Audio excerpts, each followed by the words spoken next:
waxaan rabaa inaan u mahad celiyo wasiirka wasaaradda waxbarashada iyo howlwadeennada wasaaradda oo runtii hawshaan juhdi weyn geliyey siday u suurtageliyaan maanta xafladdan daahfurka ah inaan isugu imaanno. waxaan rabaa inaan u mahad celiyo mar kale daladda waxbarashada oo aan wax ka idhaahdo. daladda waxbarashada runtii waxaa tihiin dadka keliya waxaan odhan karaa oo u dhabar adeegay markii dowladdii ay duntay waxbarashadii iftiinkii u sii waday ubaxeenna mustaqbalka dhallinyaradeenna Soomaaliyeed oo hadda kumaan kun ka soo aflaxay ka soo qalin jabiyey waxbarashadaas. wax la istarana waxaa ugu wanaagsan in wax la isbaro. waxaa la yidhahdaa qof waad siin kartaa malaay, laakiin waxaa ka wanaagsan inaad barto qofka si uu u kalluumaysan lahaa. marka dalladda waxaan u sheegayaa inaad hawl wanaagsan qabateen oo runtii dad badan oo aad u fara badan markii dowladdii ay meesha ka baxday aad u noqoteen garab, aad u dhabar adeegteen, riski badanna aad u qaadateen. ilaahay ajar iyo xasanaad idinka siiyo. waxaa farxad noo wada ah iyo sharafba nasiib weynna noo ah maanta inaan kulligeen markhaati ka nahay dahfurkaan aan ku dahfurayno inay wasaaradda waxbarashada ay dib ula soo noqoto 24 iskuul iyo macallimiin badan iyo arday badan 27 sano kadib burburkii markuu dhacay. waana markii ugu horreysay. ma haddaas allah iska leh ka sakoon waxaa iska leh wasaaradda waxbarashada uu hoggaamiyuu yahay wasiirka Goodax Barre. waxaa munaasabaddan weheliya oo aan isku nimid inaan dahfurno manaahijkii loogu talagalay in lagu hago waxbarashada qaranka Soomaaliyeed kaasoo lagu guulaystay oo arkaysaan in muddo laga shaqeeyey oo la soo daabacay nus milyan buugaaga in la soo daabacay. taasna waxa weeye waa horumar dalka uu gaaray oo aan higsanayno muddadii yarta ahayd ee dowladdaani jirtay. waxbarashadu waa xuquuq aasaasi ah oo qof walba oo carruurteenna ah inay helaan haddaysan awoodin. waana wax dastuurku nafarayo haddii aan awooddeeda la imaanno. maanta awooddeedii ilaahay waana siiyey, waxaana fulinaynaa inaan xuquuqdii waxbarashada carruurta Soomaaliyeed inaan dib u soo celinno. hadda waxaa la saaray hees, waxaa laga yaabaa dhallinyarada halkan joogta oo dhalatay burburkii kadib inaysan maqal heestii ahayd alifle kordhabey. waxaa la qaaday heestaas markii ololaha la aadayay oo qof walba oo Soomaali ah uu baranayay farta Soomaaliga. waxay nagu leedahay xasuus gaar ah oo ah inay dowladdu ay mas-uul ka ahayd qof kasta kharashka ku baxaya waxbarashadiisa, buugaagtiisa, macallimiintiisa iyo maamulayaasha iskuullada. qof kasta oo dalladaha ka mid ah waxay ahaayeen dad ku soo aflaxay waxbarashadii lacag la'aanta ahayd. marka waxay ahayd deen ay gudayaan, laakiin deentu dadku ma wada garto. dad waxaa jira deen la geliyey oo dhibaato ka shaqaynaya iyo burburka Soomaaliya. waxaan idiin sheegaynaa oo halkan idinku xasuusinaynaa boolisiga ama siyaasadda dowladdan waxaa ugu horreeya waxbarashada. maxaa yeelay waxbarashadu waa furaha horumarka arrimaha bulshada, waa furaha horumarka arrimaha dhaqaalaha, waa furaha maxaan ku dhahaa horumarka arrimaha amniga. aqoontu waa iftiinka nolosha, waa furaha nolosha. qof aan aqoon lahayn waa qof indhala.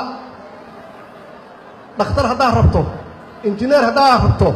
makaanig haddaad rabto, wariyaal haddaad rabtaan, siyaasiyiin, wax walba waxay ka bilowdeen aqoontii aasaasiga ahayd. sidaas darteed dowladdan waxaa ka go'an inay dhaqaajiso oo ay horumariso tayada waxbarashada oo dhallinyaradeennu ay gaaraan ama la tartamaan dhalinyarada kale caalamka ah waxaad kula tartamaysaan science-ka oo ah xisaabta iyo engineering-ka iyo wax walba oo science ah waxaad kula tartamaysaan cilmiga bulshada yaad kula tartamaysaan diyaar muu tihiin si taas loo gaaro waxa weeye kow waxaa aasaas u ah in lagu daro macallimiintana aan faraynaa in lagu daro qof walba oo dhalinyaro ah iyo qof walba oo waayeel ah inuu waddani noqdo oo patriotic u noqdo waddani ma taqaanaan waddanigu waa qofka jecel dalkiisa waa qofka jecel dadkiisa ma aha horor inuu ku yahay ummado kale laakiin waa qof aan dhulkiisa iyo dadkiisa laga taaban karin yaa waddani la yidhaahdaa waxaan ku baraarujinayaa macallimiinta manhajka in lagu daro maadada waddaniyadda ah oo la baro dhallinyaradeenna taariikhda dalka uu leeyahay dad ahaan meeshaan ka soo jeedno dad ahaan waxaan nahay oo adduunka naloo aqoon jiray soddonkan sano yaana lagu cabirin soddonkan sano yaana lagu cabirin soddon sano wax naga hallaabeen waay soomaali waxay ahaan jirtay oo lagu yaqaanaa dad qab leh aabbayaashiin awooyaashiin waxay ahaayeen dhalinyaro dad qab leh dad aan tuugsan dad deeqsi ah dad geesiyiin ah yay ahaayeen haddana waxaan rabaa idinku inaad jidkaas qaadaan oo aad noqotaan dadkaas inaad noqotaan waxaanan rabaa macallimiintu inay baraan taariikhda dalkan uu leeyahay dalkan taariikhdiisu waxaa intaas dheer dad ahaan waa taas dal ahaanna dalkaani waa dal kheyraad badan oo hanti badan in dadka la baro weeye dalkaani inaanan laga qaxin oo aan laga tegin oo lagu fara adeego oo la difaacdo waxaad ku gaaraysaan marka waxaad ku gaaraysaan aqoon iyo waxbarashaad ku gaaraysaan tan labaad oo aan rabo in manaahijka lagu daro oo maadooyinka lagu daro sharafta qofka bini aadanka ah iyo karaamadiisa bini aadanka ilaahay baa yidhi waxa adduunku u keenay bini aadan yaa ugu sharaf badan inaan dhallinyaradeenna barno sharafta waxay tahay sharaftu waxay tahay is-ixtiraam naftaada inaad ixtiraamtaan naftiina inaad ixtiraamtaan dhalinyaro ma maqlaysaan waxaa luqadda ingiriiska lagu yidhaahdaa integrity yaa lagu yidhaahdaa waa wax lisbaro macnaheedu waxay tahay adigu inaad is-ixtiraamto waa sidii awooyaasheenay ahaayeen haddaysan tuugsanaynin haddii aysan dhulka oolin hadday qab lahaayeen macnaheedu waxay ahayd dad is-ixtiraamaya ahaayeen markaad is-ixtiraamto waxaa loo baahan yahay inaad dadka kale oo waalaha ah aad ixtiraamto aad ilaaliso dareenkooda oo aadan dhibaataynin marka hore adigu has dhibaataynin marka labaadna qofka walaalka ah ha dhibaataynin waxa weeye in la baro ardada la baro marka saddexaad waxay tahay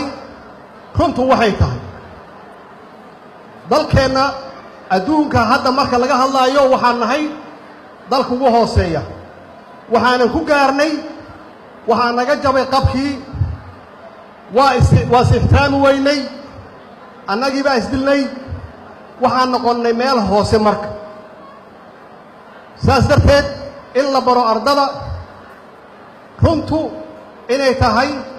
waxa aaminka keena